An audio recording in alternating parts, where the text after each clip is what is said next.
Welcome to episode 135 of the Daniel Yoris podcast with today's guest, Chuck Rinker. Let's go. Welcome back to the podcast, everybody. Joined here today by Chuck Rinker. Chuck, thanks for being here, man. I'm really excited to speak with you today. Appreciate it, Daniel. I'm glad to be here. You're one of these people that has a super interesting career story. Looking through your resume, so to speak, it's like, oh, I know that. I know Disney and the things that you love about Disney. I know EA Sports. I've played Madden. I've played NCAA football. Like, there's people, like real people in the world who work on it, and you're one of those people. Like, that must be a super cool feeling to have been a part of these things that really impact a lot of people. Oh, yeah. We jokingly call it pride in product. Anytime someone recognizes the efforts you put in, you can't help but feel good about the work you put in there. So yeah, I appreciate absolutely. you noticing. Of course. And now on to, things that maybe are less customer focused and fun focused, but more helping the world. But I don't know much about the technology around everything, and I'll give you a chance to explain what it is that you're doing, but I'd imagine that there's a lot of crossover between the sort of gaming world and the fun imagination world into the world of AI and having real world implications, because it's like the gaming world is, you play and see what we can do, and then, okay, how do we get some real uses out of that? So did that crossover work out pretty well for you? Oh, actually, absolutely. And not to sound a little too condescending, but they're all one and the same. That's exactly how I got into this, to kind of add to that little background and interest. People are usually even more surprised not to find out that I directed the EA Sports football titles, but to find out that I actually grew up a cattle farmer. And so how does a cattle farmer become a human AI expert? But no, ever since I was a kid, I was really intrigued by automation and what things could happen that weren't the manual hand labor I did my whole life, which is a good ethical tool. I wish everybody would be forced to work a farm for 5 years or so. I think they take a different perspective on life. But that being said, I've always had this interest and intrigue on how things work. How do things work? And Mattel came out with this big track back in the day when you could teach this little 6-track space rover how to drive around your floor and stuff. And I was taking it apart. Didn't always figure out how to put them back together, but I could get them apart. So as I moved forward, we were living outside of DC. I started getting into military simulation. I did a lot of military simulation work, teaching some of our troops how to use technology. Then I got into that, led directly to some of the gaming knowledge. I did a lot of work with NASA as well on some spaceborne systems. Also, there was a lot of training systems involved. And then that naturally led to games, because we were just doing military gaming, but I wanted to do something a little more entertaining, a little more fluid. So we started building sports titles that did a fighting game. And of course, that ultimately led to the football titles. I got farther and farther into that. And then about 20-something years ago, I said, we've done all this great automation.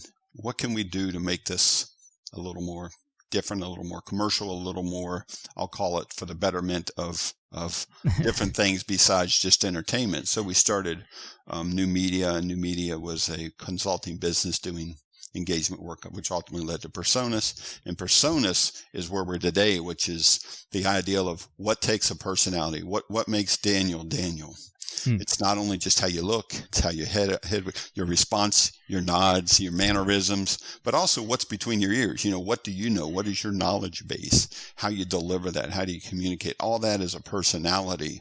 And that's a pretty complex thing. AI has become very sophisticated. Some people use the word digital human. I don't. We'll get to that why. There's a difference between what we do and what a digital human is, and we'll talk about that later. So the reason I told you that whole background is what people don't realize.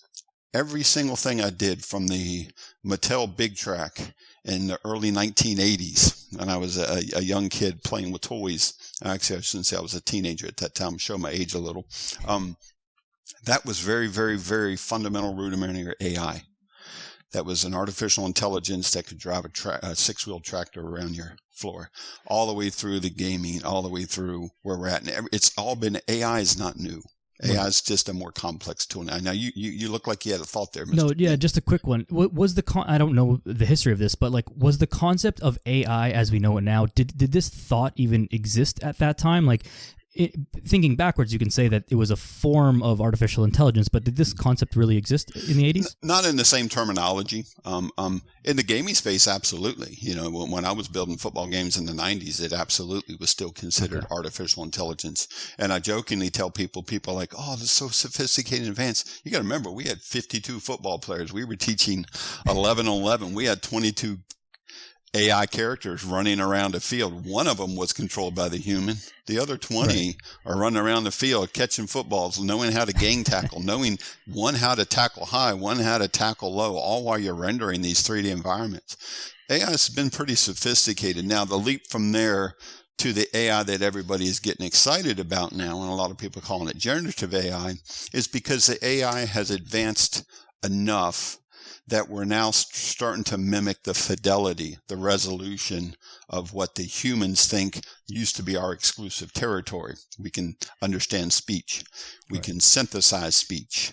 We can look through mounds of data quickly. Your brain's pretty fascinating organ, and come up with answers instantly. So now that our AI is that sophisticated, I think the term generative AI is new.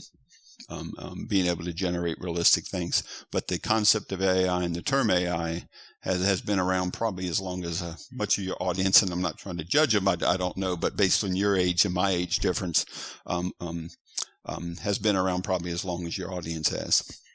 Yeah. No, that makes sense. It's interesting because it's just kind of blown up in the public sphere. But like I have two younger brothers, but the middle of my brother, he's a software engineer. Now, the first time I heard about ChatGPT, a year ago, I was like, oh my God, have you heard about this thing? He's like, yeah, it's like not that new. And I'm like, oh, but what do you mean? What do you mean it's not that new? And no one's ever heard about this. This is crazy. And he's like, because he's deep in that world. And so he, knows about these things. Right. But, someone who's been around for longer and been deeper into it would be like, yeah, ChatGPT, like, whatever. That's nothing. Right. Yeah. Well, everybody hears these old stories. There used to be a game way back in the 80s, it was a text-based game. Everybody plays these MMOGs, these multi-master player online games, these fantasy games. And there was a game called Eliza. And everybody here probably doesn't know, but I challenge your audience to look it up. It's in it's in Google, Eliza, and it literally was conversational text. So you could type to it and you could ask questions and it would give you answers back. And it was like this psychiatrist and it was using like very vague responses and all. But at the end of the day, it was kind of that whole, you see it in the movies, the Turing test is what they call it. If you're talking to something and you can't visually see them, is it human or not? What is that test? And that's why things are so, hot right now, I'll call it, or busy, or not busy, that's the wrong word, but predominant right now, is because we're really getting better at blurring that line between the AI I'm talking about from the 80s and 90s and early 2000s to the AI people we're seeing, which actually brings forth that term digital human. Now people are using it, and there's a lot of deep fake type technology. You can deep fake voices. You can deep fake Dre's singing voice. You can deep fake what people look like. But at the end of the day, they're trying to recreate a human and fool you into thinking it's a human. We like to tout AI personalities because our goal is not to replace a human. Our goal is to say, hey, you've got all this wonderful technology. You like generative AI, like electronic health records for the health system, like all this data you get for, direct knowledge base that pertains to what you're interested in, and all this technology that can scale productivity is hidden behind, like your brother, who's a software engineer. It takes a pretty trained soul to take advantage of all of it. And what we're basically telling the world is, wait, time out, guys. We're at such a point in history that our computers are sophisticated and our artificial intelligence is sophisticated enough that let's stop thinking about how to teach Daniel yours how to use all this great technology. We can make that more and more invisible by teaching technology how to communicate, like you and I have naturally been doing for hundreds of thousands of years, probably a couple million years, depending on your view on human history. Might even be farther than that. So our units are set up so that we create a human layer, a user experience layer, So if you speak Spanish or French, we have a patent on sign language if you're a member of the deaf community. How do you communicate? And you might have a knowledge up here, but how do you communicate with a cultural diversity that makes people comfortable, that can be empathetic to the different groups you're trying to reach, that can make it so that there is, and I call it invisible technology. We can speak Spanish, French, 148 languages. We can have non-binary characters. We can have females. We can have males. We can have signing characters that can sign. And then all of a sudden that opens up this big world of whatever information you're trying to digest can, and whatever productivity you're trying to scale within your organization or your personal life.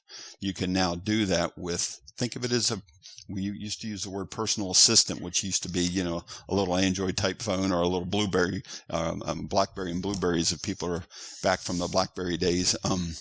And so how do you really turn that into your own personal assistant? And that's really kind of where we're at with the technology these days.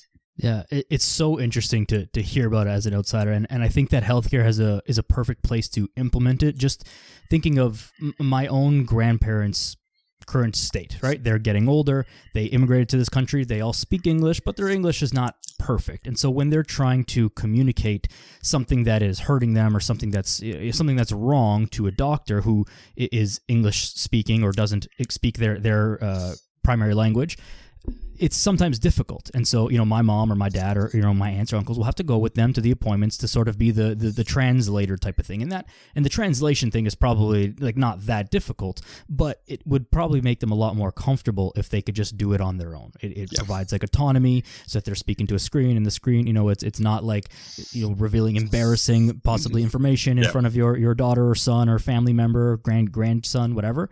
And all of the things that make people different, to be able to speak to a computer, so to speak, rather than speaking to a family member, and to translate that to the doctor, and then vice versa, so that the doctor can speak in maybe even more medical terms, which to some doctors may be more comfortable, and then the AI translates it back into like regular people words to understand what it is that you're supposed to be doing, right? So can it work? It can work both ways, I assume. A lot of that is, and you hit on a couple really key points. So you're definitely getting the concept, probably much more quickly than many are. We're not quite at the medical to translation. At least that's not our forte. I'm sure people do. What we're really focused on is the patient journey. We really like patient journey and human journey. So, but you keyed in on a few things, referring to your grandmother who might not be a native speaking English patient. And even though many hospitals do have translators, not all hospitals have the resources, and usually have to track them down or hunt them down or go make a phone call, and then the person coming through the door, the patient, doesn't know where to get that information. So what we do is try to be a front and center experience where we can deduce what that person is, make them feel comfortable, make them feel welcomed. They're usually in a high stress environment like a hospital, or they're going through a horrible disease state like cancer or something like that. And that's not where their mind is not on technology. So to be able to walk into a facility and say, "Sprechen Sie Deutsch," and all of a sudden it says, "Wie geht's," and starts greeting you and conversing with you in German, and then allows you to say, "How do I get to the pharmacy?" in German, or "I've got a 2:00 appointment with, the phlebotomy lab, I need blood work," or whatever. And for them to not only understand where they need to go and to be able to understand that language, but not even that, they don't even need to know how to. What if they don't know where they want to go? Like, our systems have the capability of someone walking in the door and going, "Someone told me I need a blood test done." "Oh, well, you need the phlebotomy lab, go over here." Right. So to have that knowledge on what a receptionist would do is a productivity benefit for the staff. And I say that very carefully, because a lot of people have watched way too many movies and think that, AI, humans are here to take over the world and humans are inferior. No, you can't automate away human innovation and human creativity. However, if you could increase that productivity and say, "Okay, I'm going to give your human staff 10 to 20 hours back a week, and I can take care of the mundane, repetitive tasks." Machines are great at mundane, repetitive tasks. Right. That would increase everybody's productivity. That would allow those one-to-one human connections that need to happen to take place without the tremendous burden. I know on the U.S., we do a lot of work in the NHS in the UK as well. the burden on the healthcare staff is getting worse and worse almost by the day, by the week. It's just horrible. And to be able to help relieve some of that burden and give those frontline workers a little breathing room and a little bit of ability. And I stress that because, that go back to that fear mongering that many people get from the AI world. I'm one of these guys that go, AI is awesome, but it's another tool. Nobody yelled and screamed. Well, actually, that's not true. But, laptops versus manual typewriters. Nobody yells about laptops being a product. Ooh, you put typists out of work. Well, yeah, but we had a productivity increase, and nobody's complaining that we've put typists out of work because you have a laptop. You know what? The new laptops, they just happen to speak whatever your native language is, and they happen to be a little more representational of humans. I mean, the younger generation gets it. You alluded to feeling more comfortable, and it's amazing that you pointed out the desire to not be judged by a human, because we do some work in the clinical trial work. We have a good partnership with RTI International, their clinical research organization, and our characters are used for consent and recruitment in the clinical trial world for that very reason, that we can put up a young Hispanic female and have that Hispanic character speaking native Spanish with a Hispanic cultural look and feel, and the patrons or the participants in those studies are providing more accurate information to the avatars than they are to the, let's be a little blunt and I'll be self-inflicting here, the 57-year-old gray-haired white guy. We're doing a trial with opioid-addicted young black mothers, young minority group mothers. Right. They don't really want to talk to me. I mean, I accept that. I'm 6'8", 300 pounds. I'm a pretty intimidating fellow already. So you add that to a non-connection from a cultural standpoint and from a language standpoint, and there's a natural uneasiness. There's a natural approachability that's lost with that. So these characters do have the ability to connect, and I think that goes back to your very first question. Well, what does this have to do with you being a gamer guy? That's exactly what has to do. And the gamer, you build your own avatar. You build your avatar in your likeness of either what you are or what you want to be. You connect to that. Of course, I'm a Mario guy. I connect to Bowser. I look like Bowser. Bowser's got that just brute force, knock everybody off the road personality. So, but I relate to that. And when you relate to that, you sit in front of those games for hours, days, months. And that's almost, I hate to use the word addictive, but there is a little bit of an addictive component to it. And I kind of say, what if we could use this technology so that people get addicted to their own fitness, to their own health? Give them that assistant, give them that, break down that communication barrier and make it engaging. Make them feel comfortable, make it feel approachable, make them feel represented, and then make them want to do that. Make them break down that stigma behind, the piece. So that's where we're at.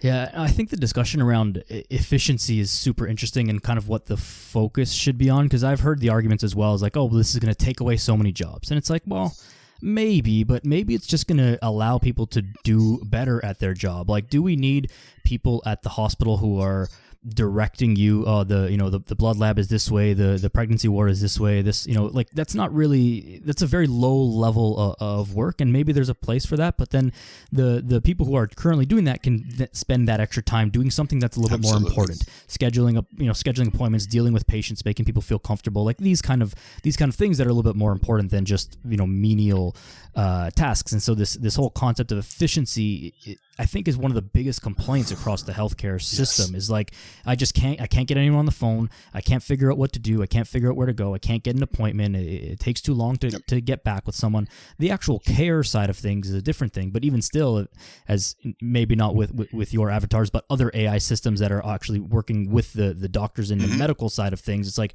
if it opens up, if it takes away some charting time or some admin work that the doctors have to do, then they can spend more time. Instead of 7 minutes with each patient, they can now spend 15 minutes with each patient. And how is that going to change change patient outcomes, probably it's going to do a good thing. So I think it's really going to open a lot of things up rather than just sort of, take over and all of us are going to be, jobless and purposeless, living at home twiddling our thumbs. Like I don't think that's going to happen. I guess it's a possibility. Anything's possible, but I don't think that's. I don't know. Historic productivity increase has always just led to a higher bar, sometimes a higher quality of living, sometimes a higher quality of care.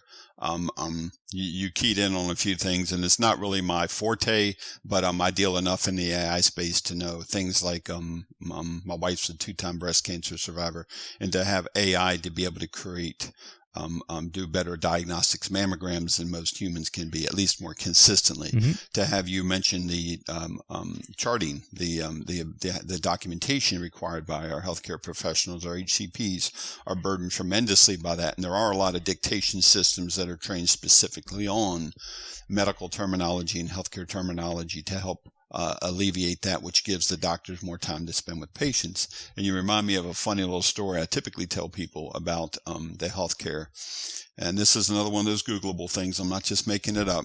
But way back in the day when the stethoscope was first invented, there was a certain portion of the physician community that resisted the stethoscope. Oh, you're trying to replace the human ear. It's not sensitive enough. You're going to destroy healthcare. You're putting our patients at jeopardy, blah, blah, blah. And now you can't find an HCP, whether it's a nurse practitioner, a doctor, anybody, a phlebotomist. You can't even survive in the healthcare system without a stethoscope. But that was deemed a tool that was going to take healthcare jobs away when it was introduced. So yeah, it is a leap. It's a big leap in productivity. It's a big leap in what we call the uncanny valley. Have you ever heard that term? No. Uncanny valley is the concept of when things get too human. I try to dumb it down. The definition is when a digital representation of a human becomes so lifelike that you blur the line between whether it's real or not, but your mind is so in tune with the subtleties of, my eyebrows. My face is not as symmetrical as people think. I got little whiskers and they move different based on the skin. And so the point is and how your hands move and your joints move. There's so many subtleties that you and I as human are so keyed on. We can see, oh, that's human or that's almost human, but it's not quite human. So it becomes creepy. So the uncanny valley is this, well, it's too realistic, but not real, but it's not human. So it kind of drops off this cliff and just creeps people out. I call it the horror film. When you watch a horror flick and if there's a human form, but it's just a little different, their eyes are a little too big or their neck turns 195 degrees backwards. It doesn't quite, and you just know, well, there's nothing physically wrong with that, but it doesn't do what humans really do. And so it creeps you out. And so when you look at the belief, our approach with this, what we call human communication, not human replication. We're not trying to replicate humans. We're trying to communicate. But we communicate naturally with other humans. So we do have a human form. And that's the beauty of the gaming industry and what we learned about engagement in the gaming world. So our characters do resemble a little more animated characters. We've done work with Disney. We've done work with Wrangler. We've done work with a bunch of Fortune 500s about creating a brand image and a character image that resonates and that is approachable and empathetic to your population, but it's not human. So our characters look a little more animated. We get away with a little more. If their lip sync isn't perfect or their hand gestures not exactly perfect, just like when you watch a cartoon or you play, Halo or you play, Call of Duty or whatever game you're into, with an avatar. Let's take Mario Kart, something a little more friendly. If you're playing Princess Peach and you're driving a race car, she's not human and she's really kind of making mistakes, but you believe it. You get into that suspension of disbelief because you're now identifying with that character, racing with that character, and you feel comfortable. So that's really the psychology behind our digital personalities is based on the psychology of how the world perceives gaming characters, not how the world perceives humans. So. Right. I guess there's also something to the fact that if it looks more cartoonish, let's say, you don't have an expectation that it's human because it's very obviously not human, and so you just the flaws, so to speak, are just whatever. You don't notice them because you're not expecting it to be human versus something that is like intended to be human. You can pick up on those little things because you're like, this is close, but it's not the same thing versus a cartoon character, right? Absolutely. And there's even some clinical trials that we look through, and it's not a topic that's been around long enough to have a ton of data behind it, but there are several studies that go back 5-6 years, some of them. And one of them is in particular that we quote to a lot of our clients that shows 3 avatars. One that's a really animated character, like almost like a robot looking thing. And then there's one that looks more like a cartoon character, animated. I like to call them CGI characters because ours are a little more than cartoon. Ours are full 3D. But then you take a photorealistic character. That what everybody thinks of the CGI characters now. And the trust factor and the believability, when they're totally cartoonish and stick figure and obviously not meant to be the guy, that's just a toy. Right. When they're photorealistic, the human psyche says, wait, I don't trust that. That's too creepy. That's trying to be, you're trying to pull the wool over me. You're trying to fool me. It's almost that, they didn't quote it that way, but if you look at the results, the trust factor drops off. But that sweet spot is just before what we call that uncanny valley curve. If I could draw it, you got that little dip. Mm-hmm. And just as you get before that, that's where the characters are more approachable, more believable, more trustworthy. Trust is something we tout in the healthcare, especially in clinical trial. And people trust those characters. And it's an interesting psychology on how humans perceive rendered and animated characters. Yeah, absolutely. And I'm sure this is going to continue to like advance. And I wonder if we'll ever get to a point, if it will make sense to get to a point where the photorealistic avatars become so real that they are the way to go, or if it will always kind of be in this sort of like mid-range type of, I know it's not real, but it's human enough that I can kind of speak to it and understand it. I think there are a lot of companies, we started that way, quite honestly, in full disclosure. Everybody makes mistakes. We started that way, and we had 80% of our clients going, this is cool. But then 20% of the customers were going, this is creepy. So we backed off of it. So we went that route. I think we're closer than people think. Deep fakes are already there. Yeah. The ability to recreate that. I think you're opening up a whole avenue of ethics behind AI and generative AI that I can't claim an expertise in. We work directly with our client experience teams, our customer experience, our patient experience teams, and we rely on them for what they want to divulge to their clients. We're not trying to be the governance body behind the ethical use of AI. We're just trying to create a delivery mechanism. But to your point, I think we're closer, if not already there. And there are use cases I've seen that I believe are beneficial. I've got a good friend who runs a local company that uses CGI avatars for medical training, and you're trying to train, reading somebody's chart, administering a certain medication or a certain intervention procedure, or they're flatlining on their bed. So when you trying to get into a realistic simulation, there's another phenomenon that we don't deal with a lot, but I did when I was doing all my military work, and that's the suspension of disbelief for those who are being trained. You want that person to be in that and they believe what they're into. Because if you're playing a game, we all know as gamers, okay, I died, I get 14 more lives, it doesn't really matter.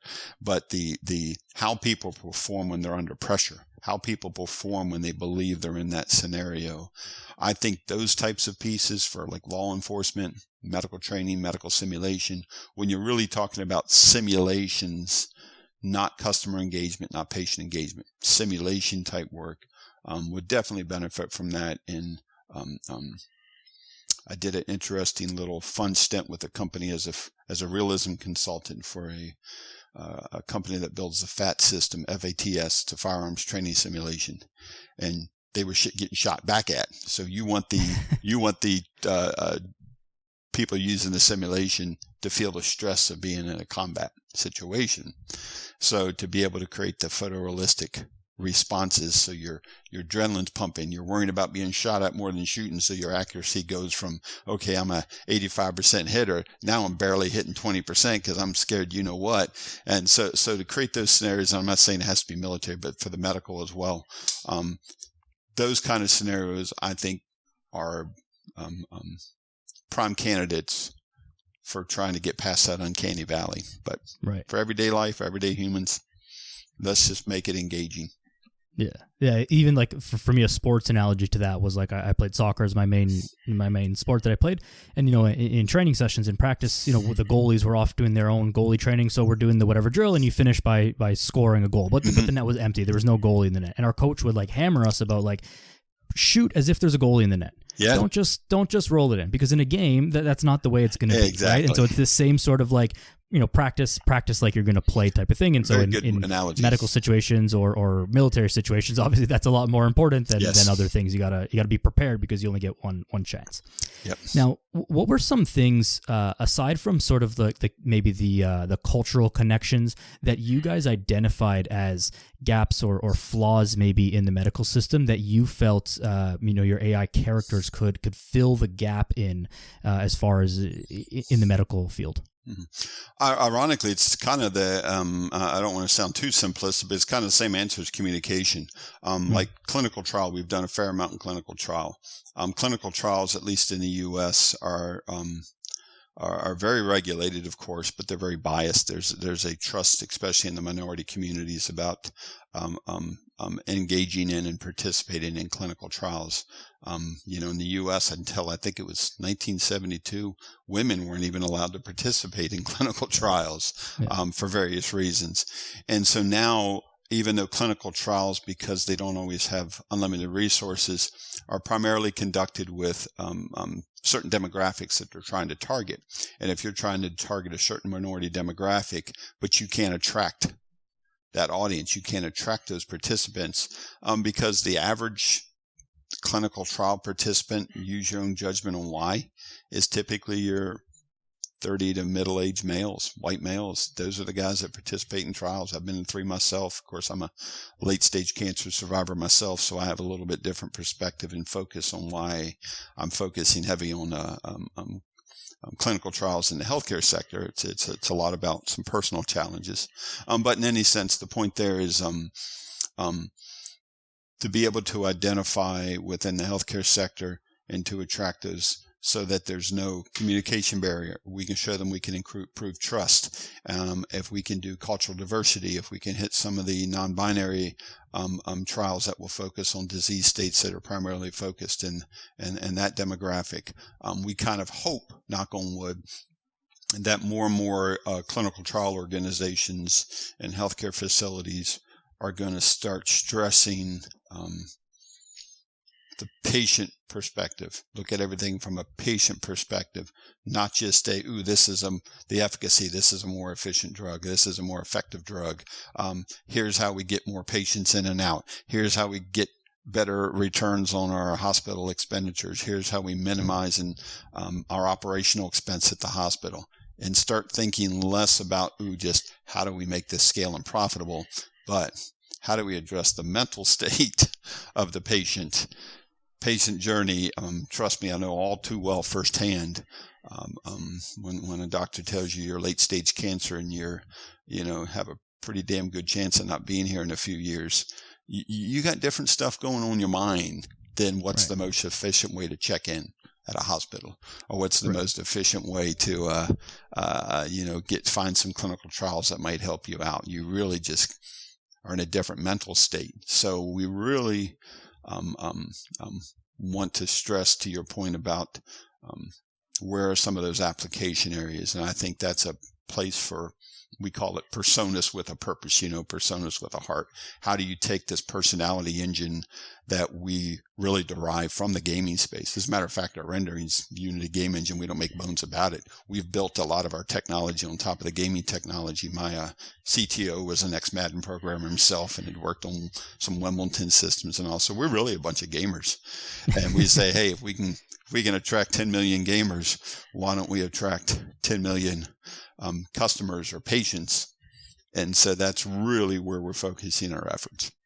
I'd imagine, though, that like the implementation of this would even end up increasing profits and revenues in hospitals because you're increasing efficiency. Like I don't know these stats, but I would imagine that there's some truth to what I'm about to say is that like people who are part of minority demographics, and name your minority, are less likely to even visit a hospital because they are uncomfortable. Let's just put it at that. And that's a whole hours of discussion that I don't think we need to have, but like I think that's at least close to the truth. So if we can eliminate some of that discomfort by using avatars that are more like these people, then they're more likely to visit the hospital, which it's a weird thing to talk about, like, oh, it's increasing the profits. Like I don't want anyone to have to go to the hospital, but the truth is people get sick and people need to access the healthcare system, and that's what it's there for. So if they're foregoing going to the hospital because they're uncomfortable, that's a poor thing, and then they end up, their health outcomes are worse. So if we can get people into the hospital when they actually need it and remove some of those barriers, that's going to get more people through the doors. It's going to actually increase the profits of the hospital, and more importantly, help more people, but more effectively than they're currently being helped, because they're just ignoring access to things that can help them. Yeah, absolutely. On a broad scale, you're preaching to the choir there, of course, but you're paraphrasing very well. It's really about getting access, making people feel represented, comfortable, and it does increase. Even in the U.S., we're an interesting healthcare system because we're very aligned with a commercial entity, unlike our partners in the UK. In America, you can go to whatever hospital you want. I fly down to Texas every year to keep check on my cancer. I go anywhere I want. And so you're really driven by the perception of I'm being addressed, I'm being represented, I'm being treated with respect as a patient. They hear me, they see me, they're helping me. And so there really is to your point, there really is a commercial benefit to what we call patient satisfaction, a very quantifiable benefit, which is a great byproduct. I'll call it a struggle. I'll be honest. The struggle we have, at least in the U.S., and I'd like to hear your opinion on how it is in Canada with a single payer type system. In the U.S., since it is voluntary, no one says you have to go to the hospital. No one says you have to go to any hospital.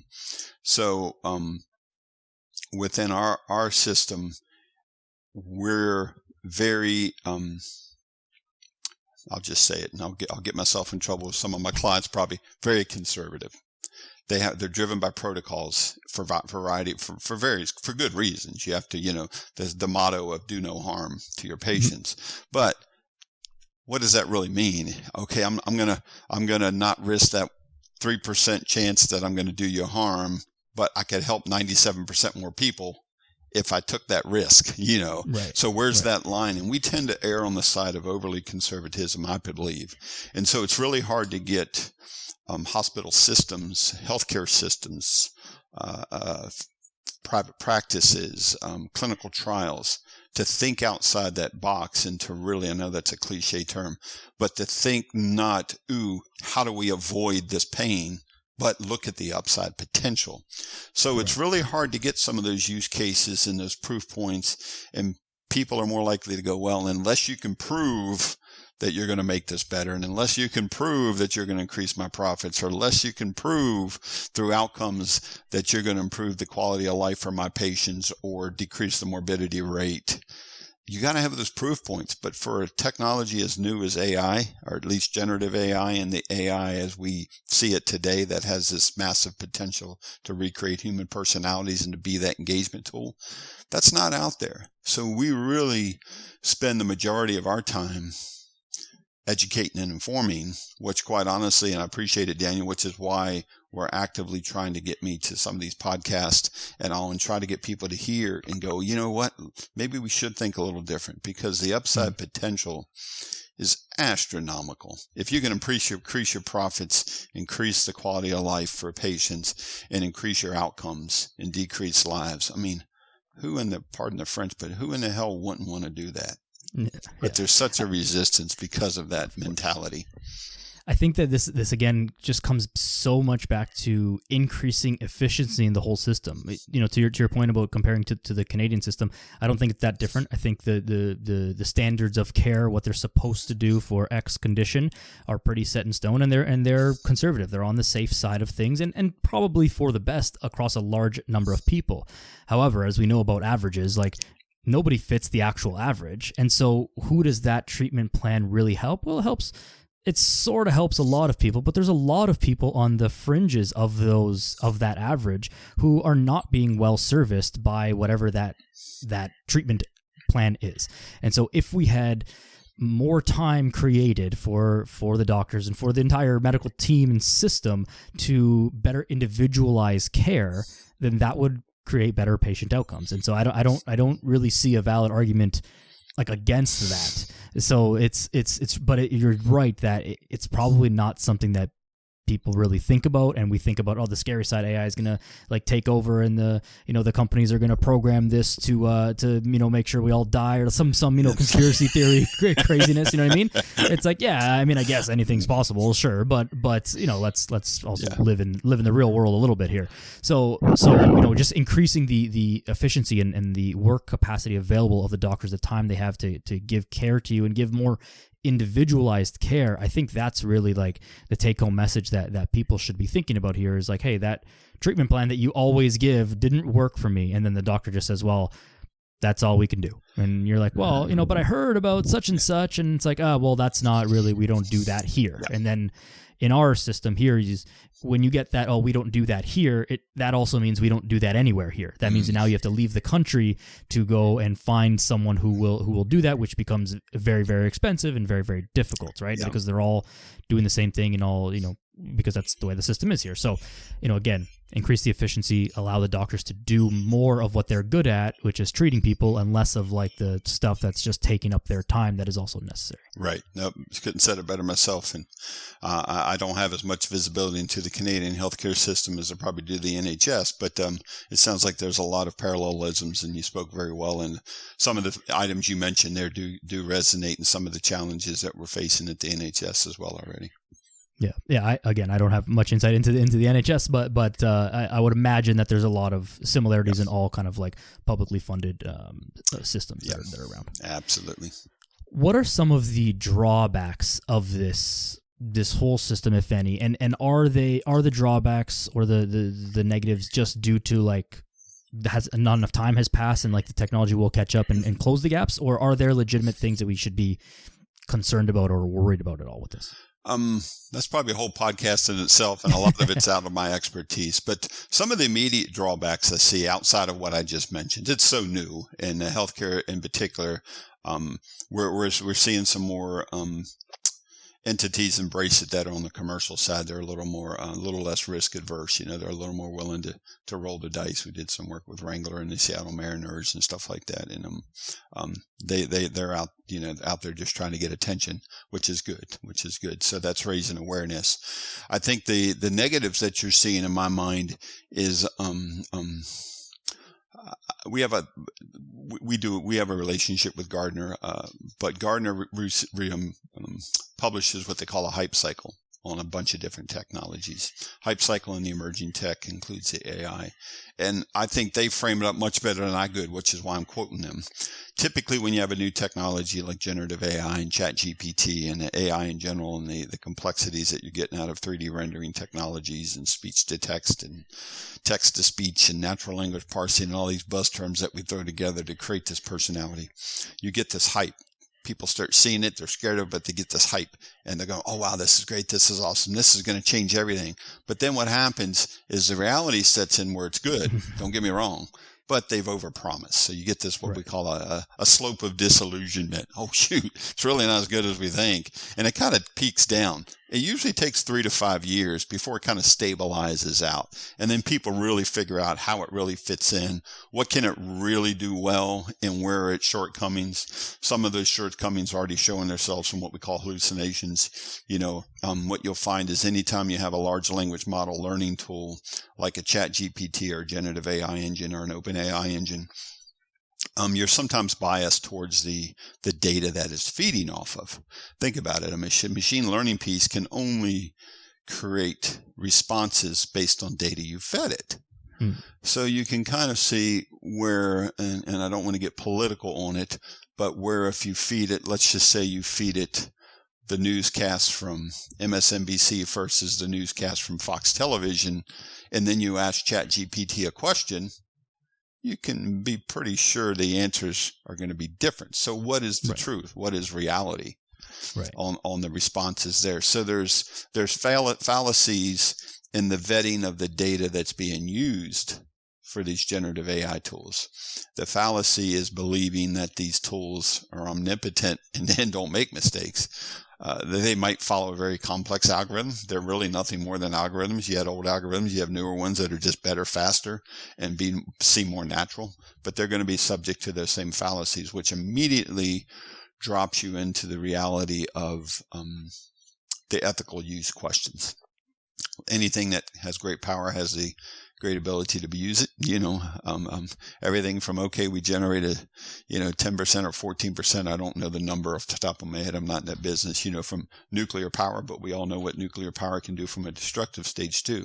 So generative AI and deep fakes in particular, have the ability to be misused, just like anything. So how do you govern that? What is the governance and compliancy behind the ethical use of AI? It's out of my jurisdiction, but I think that's one of the shortcomings, is that AI is touted right now as the magic bullet, the silver bullet. And no, it's got to be governed and controlled and complied with, just like anything else. But if put in the right hands, the productivity, efficiencies, and gains you can get from it can absolutely move the needle, and it can move the needle in the right direction if we deploy it correctly. Right, and something like what you've created and what you're building and putting out there is not necessarily making decisions per se. It's more directing and sort of letting people know, like, these are just objective truths. Like the blood lab is that way. Like there's no other way to like put this. Like it's in that, go down this hallway, turn left at this door, whatever. Right. So in that sense, it's like, it's just, working on, again, increasing efficiency. Not to interrupt you there, but even outside of the wayfinding piece, when we do work in clinical trial, we do use generative AI, but what we do is take on what Microsoft calls an active approach. So the efficiencies of generating your data, generating your animation, generating your personalities and all, can be improved dramatically by the use of these AI tools. I mean, we're probably one of the biggest consumers of OpenAI, as well as Microsoft's AI tools and processing tools. But what we do is then we go, okay, we're not the governance body and compliance. You're our client. You're the healthcare provider. You've got decades of brain power from your patient experience team and your healthcare staff and your hospital staff and your physicians and your surgeons and everybody that's associated with that. So we take that generative piece and then we vet it through the teams at the hospital or the teams at the clinical trial organization, and they have to script and approve any of the content that's delivered. So think of it as using the efficiencies of AI to create those output, to create that communication layer between you and the technology behind it, but using a live human staff as that arbitrator. A layer of control that keeps it human. It adds a little bit to the support and maintenance required for it, because it does require human intervention. But at least at this stage in the evolution of generative AI and AI in general, we believe that's necessary because of the potential harm that can be done. So bottom line is we don't turn our AI loose and let it think for itself per se, if you can use that term. We really do try to set those expectations that at least at this stage in the evolution of AI, we prefer to have that checks and balances of the humans involved in that process. Right, and as someone who knows very little about this, that seems like a very logical and good thing that people should be doing. So it makes a ton of sense to me. Chuck, as we're kind of getting to a close here, what is coming up next for PRSONAS? What are you guys really focused on? Like, what is priority number one, and sort of and then what can we expect in the next maybe 5 years or so? It'd be kind of fun. What we're really doing is we've grown this personality engine, which we call the PRSONAS engine. And we believe heavily in that. But because it is so new, we're building these solutions. Like you said, the healthcare solution, the wayfinding solution, the clinical recruitment solution. I think we're doing some airport wayfinding, some general product specialist type stuff. But as a general rule, we're focusing on that healthcare sector. So what you can really expect is, as we get traction, improve that platform, our ultimate goal in that 3 to 5 year frame is to if you're a software guy, your brother would know this. They use this term dog fooding, which means you're building your own solution using your own technology stack. So you're feeding yourself, basically. So we're really building these solutions, these specific solutions like the Wayfinder or like the clinical consent or clinical recruitment piece. We're building that with our own personality engine. Now, we know we're not a big company. We're not going to dominate the world. We don't want to dominate the world. But what we do want to do is to be able to go and say, okay, if we can prove the benefits of these communication layers, and this is going to improve the interaction, the human technology computer engagement piece, and we'll help scale that human experience. We know that someone that does visitor management systems or someone that does, retail marketing or does a trade show or is a vending machine, and you want to figure out how to, be able to ask someone to, hey, I want a large venti latte with almond milk and an extra shot of vanilla. That's a conversational thing we're so used to asking at your local coffee shop, but no one can really do that in an automated fashion. Not that that's a great example, but the point is eventually that personality pack, that personality engine, we want to turn over to the world and to have people that want that same type of user engagement that we're showing in the healthcare world for whatever market and vertical they're in, then they would be able to utilize that. Just like the evolution when internet first came around and everybody was running bulletin board systems. I don't know, I'll show my age again. And everything was text-based. And every once in a while we had this big epiphany where, you could show a static graphic. And you start opening up this internet. But then they developed this HTML language, and all of a sudden everybody's able to build experiences on top of this HTML layer, which is really a user interface layer. We want to be that user interface layer for the AI avatar evolution, to how people now interact. I now don't have to use my mouse and click on buttons. I can talk. Who's doing that right now? That's what we want to be. Yeah, no, it makes a ton of sense. And, even as I think about what you're saying in my own world application is like, when I coach people, there's only one of me. So I can only talk to one person at a time. I can only be in one place at a time. I can only do so much. But the way to scale, again, business stuff is how do I duplicate myself? Well, if I had an AI avatar of me that I train to speak in the way that I speak and whatever, to answer basic questions, to answer admin type questions, these kind of things, schedule appointments, those stuff, that's it's not really the best use of my time, but I still have to do it. That would be a great way to scale my efficiency so that I could focus more time and effort on the things that I actually have to do myself. So and that would translate across every industry. I can't imagine a thing that wouldn't help, where it's hey, if you just get something to do this basic stuff that it can do, you can spend more time doing stuff you actually care about. You're absolutely correct. And we actually did a piece like that with UNC where there was a clinical psychiatrist that handled a certain number of patients. And when they were, checking my caloric intake, checking my weight every day, as long as you knew that, okay, well, you know what, you're taking in more calories than you're burning, you have a standard response. Exercise more, stop eating so much. But those were in the realms of what you would expect to answer. So we would generate those responses automatically. We would sit with the clinical psychiatrist and then came with a bunch of more complex rules, but create those rules. But then when you got out of that pattern, you would schedule that intervention. So to your point, and I'm only saying this because I love your use case, and we've done that. It's not only, hey, I want to book a appointment. I'm a fitness trainer and I want to book a new client.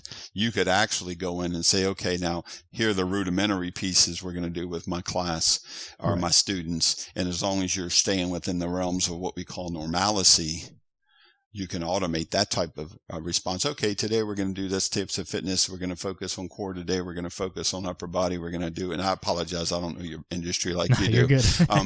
and then go, well, wait a second, something's not going on here. You're showing this data and this data, and that's not lining up. Wait, you need my expertise now. This is when I come in. And in the clinical world, it helps scale the clinical psychiatrist's ability to handle more patients. Right. So that's a good example of not trying to replace a physician. It's trying to allow that physician to scale their expertise within a population by eliminating what we'd consider the normalcy and let her focus on the complex cases that required intervention and some deeper digging. Yeah. No, wonderful. I mean, again, I think the crux of this conversation is just that efficiency is the key. And if we can increase efficiency, then we can allow humans to be more human and do more human stuff, which is good for everyone. So well spoken. Thank you. This has been a super interesting conversation. I could sit here and ask you questions for hours about AI. It's fascinating to me, and I'm sure it will continue to get more fascinating. But I think we've left people with a lot to think about, and also being respectful of your time as well here, Chuck. Is there anything you want to let the people know about, contact info, that kind of stuff? I'll put it all in the show notes, but if you want to kind of rattle it off here for people. I do. I mean, the best place is just go to, you can kind of, PRSONAS.com is the overall engine. iHealth Assist is where we like to direct people because we're really passionate about our healthcare play. So the letter I with health and ASSISST, iHealth Assist, is where I'd go if people are interested in how this is helping the patient community. I always hesitate, and I plead and beg with this line. I'm a LinkedIn guy. I make a lot of my communications through LinkedIn, and a lot of people have seen me on different podcasts, and they take the opportunity to use it to try to spam me or sell me something. So I ask you politely, audience members, don't use this to try to sell me something. But if you genuinely go, ooh, I listened to that, I think we could do something cool. Hey, I want to know more about this. Then LinkedIn is the best way to get hold of me personally. But I just plead on the spamming. I think we'd all plead on that. The beauty of social media is everyone has access to you, and the worst part is that everyone has access to you. So I'm with you on that. Please do not sell your nonsense stuff to Chuck. If you have something real, then maybe go through the proper channels, but save your nonsense things for yourself. But PRSONAS, everyone, I will put all the contact info in the show notes. Chuck Rinker on LinkedIn. I'll put everything again in the show notes. I appreciate you guys for listening and being open-minded about all of this stuff. Chuck, is there any last message that you want to leave the people with here in closing? You said it better than I did. Let's scale the human experience. Let's think of this as a tool, not a replacement. This is a productivity tool. This is not a human replacement. Stop watching so many Hollywood movies and getting freaked out by iRobot and the likes. And that's not where we're at in the world. Wonderful. Thank you very much, Chuck. Thank you, everybody, for listening. I appreciate each and every one of you. Follow us on social media. Give the podcast a like, share, subscribe, share with a friend, 5-star rating, all that good stuff. It helps the show grow and helps the message get out there. And that's that. Go outside. Be a good person. See you soon.